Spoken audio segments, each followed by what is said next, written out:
Hello guys, সবাই কেমন আছো? আশা করি সবাই ভালো আছো। আগের দিন ক্লাসে গিয়ে এই 3টে গাছ নিয়ে এসেছিলাম।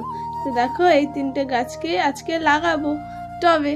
তো তার জন্য আমি 3টে টব নিয়ে নিয়েছি, আর 3টে টবেই কিন্তু গোবর সার ভরে নিয়েছি। গোবর সারে সব রকম গাছে কিন্তু খুব সুন্দর হয়, তার জন্য বিশেষভাবে প্রয়োজন গোবর সার। তার জন্য আমি 3টে টবে গোবর সার ভরে নিয়েছি। এই 3টে টবে 3টে গাছ লাগাবো আজকে।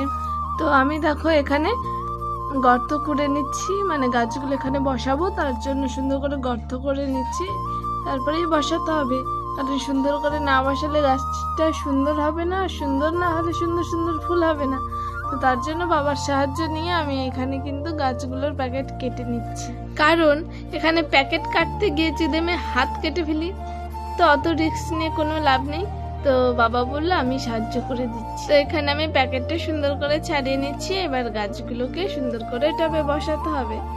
তো জবা ফুল গাছ কিন্তু সারা বছরই টুকটাক ফুল দিয়ে যায়, তার জন্য জবা গাছ আমার এতটা পছন্দের একটি গাছ।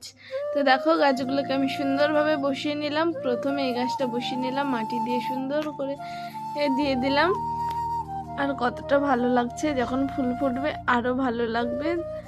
আর এই দেখো, আমি আর একটা গাছও বসিয়ে নিলাম।